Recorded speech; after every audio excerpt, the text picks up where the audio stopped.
What's poppin', people? J-Bear here, bringing you all WPF? Yeah, that's right, we're taking over a team. We are the Kentucky Toracats, courtesy of my good friend Mid-Pokemaster. We're taking his team. We're gonna win with it. Taking over this team 1-3. Not the best, not the standard that I hold myself to. But hopefully we can squeeze out playoffs, go 9 weeks, so hopefully go like 4-1, 5-0. You know, I think I'm capable of that, especially with this team and this Pokemon that you see right in front of you. But with all that being said, some of you guys may be new here. I'm J-Bear, coach of the Graveyard normally, but here in WPF, continuing the Kentucky Toracats and keeping the name. But yeah, BBR Season 5 champion, in case you didn't know. I'd go check that run out right now. Also, playing in the BBR Season 6, having a great run, so encourage you guys to check that out and subscribe so you don't miss a thing from this channel. We are playing Draft League now twice a week. Get ready, get pumped. Leave a comment if you enjoy or what you think of these Pokemon, what you think of the team, and what you think of this graphic that I made. And then leave a like. I like when you guys like it. It makes me feel good. But yeah. Starting off with Chien-Pao, nicknamed White Lily, as you guys can see. My girlfriend did the names again. Shout out Allie. But we have a flower theme this time. But Chien-Pao, great mon, so much damage that it can do. One of the fastest things in the game. I used it in BBR Season 4, got us to semis. So, know how to use myself a good Chien-Pao. Big fan of this mon and what it does. Might appear on very many thumbnails, including the one for this video. But Dark Ice, really fast. I helped mid-draft the team. He got like pick 5 Chien-Pao, and we worked around that. So, Chien-Pao was Terra banned. WPF is 1 Terra Captain Open Terra, but really good revenge option, one of the fastest, or cleaner, or breaker. You name it, it'll do it, as long as it's offensive. But it does have recovery, who knows. But yeah, offensive behemoth. And we pair that with one of the most dynamic Terra Captains in the format. Banned to Ubers, that's right. Orchid the Espathra, making itself onto this team. It was the round 2 pick of mid, but what it does is Terra into any type in WPF and threaten a sweep with stored power, or, you know, break with a Lumina Crash set. I think that's super underrated with Terra because you get pretty much perfect coverage. You get your Terra, you get your Lumina Crash, you have Shadow Ball, Dazzling Gleam, naturally, and then like stuff like Energy Ball, niche application wise, but then you also get a Terra Blast of your choice and are able to do tons of extra damage. Or you can Terra defensively, get boosts to yourself and allow yourself to steamroll easier with something like Terra Fairy, Terra Fire, Terra Fighting that can help you beat Darks and Steels that stored power wouldn't particularly appreciate. But other than that, great fast mon, can be surprisingly versatile, so that is a Spathra for you. Up next, Rotom, Wash, Hibiscus. Very consistent mon here.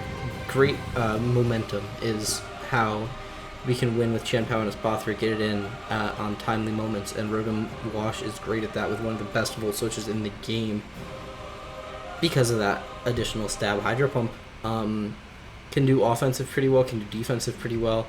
Great pivot. Lost Defog Toxic, you know, a little bit sad for it, but still pretty good. Still a fan of what this mon can do, and look forward to using it clicking Volt Switch. Up next, we got Legion Season. I picked this mon up. I think it looks so fun. WPF allows you to use both forms of Basculegion, the male and the female, so we are going to capitalize on that with Rose, the Basculegion. And I'm excited. Adaptability. Spoilers, we do not pick up Pelipper, so we do not have access to Drizzle, but I think adaptability, it hits hard. Very solid at, I believe it was 11 points for both forms, and I've seen 11 points for an individual form in other leagues. And so can do physical really well, can do special really well with adaptability. Surprisingly fat, good priority with adaptability. Aqua Jet, some okay coverage, that like Head Smash, Ice Beam, you don't really need too much coverage though. So that is the Basculegion. Up next, Thistle, the Donphan, making its way onto this team, one of Mid's favorite mons. So we gotta do it proud here. Give me good knockoff. Knockoff is, you know, hard to come by in this format. Gives me good rapid spin, also hard to come by in this format. First hazards of any kind with rocks on this guy.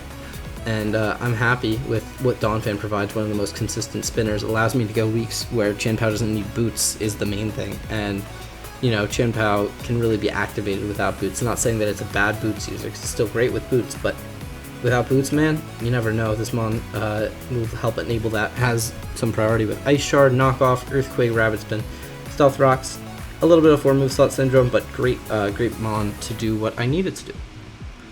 Up next, Petunia, the Tinkerton. Originally, mid-steam had a Grimmsnarl, but I decided Tinkerton was made available. Why not use it? I haven't gotten a chance to use it yet this generation. I think it's pretty solid, a little bit slept on. We're going hammer time with Big Petunia here. Another rocker. I thought it would be important to have at least 2 rockers. I really like 2 rocks on my teams. And another knocker. I think it's important to have at least some amount of knockoff on this team.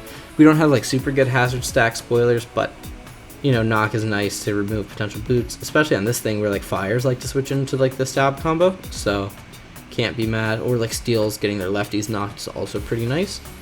Can do sword stance sets pretty decently, surprisingly, with its only base 75 attack stat, but Gigaton Hammer still makes this thing hit like an absolute truck.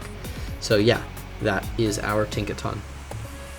Up next, Hydrangea, the Quilladin. Yep, that's right, Chestnut devolved. What is Quilladin doing here? That's right, it's our spiker. It's our little ground resist guy. I thought, you know, Chien-Pao is, or not Chien-Pao, Ravenwash is a fine enough ground counter that I didn't really need to spend big points. And Quilladin's a surprisingly consistent dude. They had him at 4 points, but I was happy to pay for the best low tier grass in the format. Spikes, synthesis, roar, and you know, it can be non-passive, it can set hazards, it can do what you need a Quilladin to do, so that's great. Up next, Lavender, the Venomoth. Mid insisted this month stay on the team as much as I tried to get rid of it, but you know, I'm coming around liking it.